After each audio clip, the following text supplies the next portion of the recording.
Hey there, this is Tom from solidtothecore.com and at Core Solid. I'm a cyclist here in St. Petersburg, Florida, and I teach indoor cycling at the YMCAs of St. Petersburg. And stretching out after a ride is extremely important. This first stretch right here is the modified Cobra stretch. You can see where you're just bringing your head up, your arms are supporting that upper part of your body, and you're squeezing those glutes in the back with a downward pelvic thrust moving into the floor. And holding this stretch, all these stretches that I'm talking about, we need to hold those stretches for a minimum of 30 seconds, and really 60 is optimal.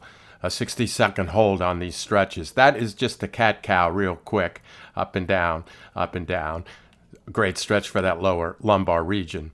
Now we're going to be moving into that full Cobra. This is the Cobra where our arms are up and behind our posterior. Our head's lifted up. We're squeezing so hard those glutes in the back, and down into the floor we go. And stretching those hip flexors and squeezing and tightening those glutes which have been stretched on the bike after a ride.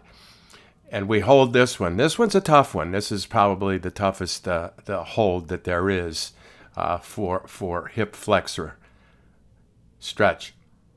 You got to give the brain time. The neurons have to fire up to the brain, tell the brain, listen, you got to release that muscle. And that's why it takes up at least a half a minute for that muscle to release and lengthen.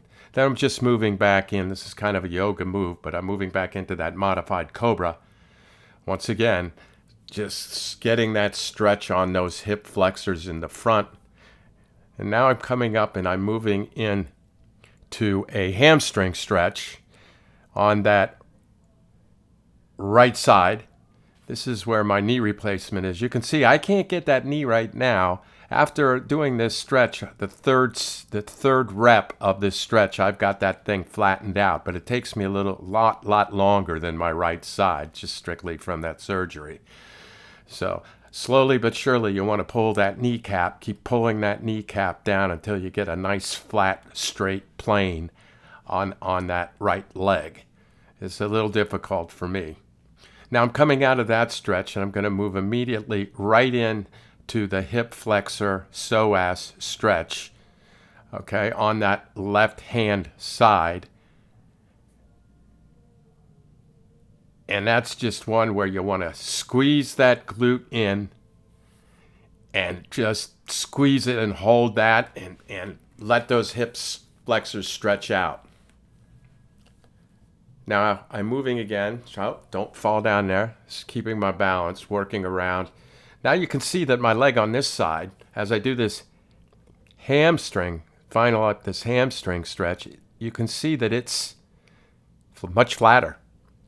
It's easier. That left side's just got better length and isn't as tight as my right side. And I think everyone will find that they have a tighter side, one than the other. And of course, on the bike, we want to try to eliminate that. That's get injury prone if we're not balanced in our force production on the pedals over time. And here we go again, back into the, and here is the quadriceps stretch. Another great stretch. Those quadriceps take a beating on the bike, especially if you've been on it a long time. And these are stretches. These are like the 4 basic stretches that I do every time after I ride. And usually I perform these every day just because I teach fitness also at the YMCAs. I'm extremely active for my age. Women are much better at this stretch than men. You know, I see those girls and I'm just amazed at them.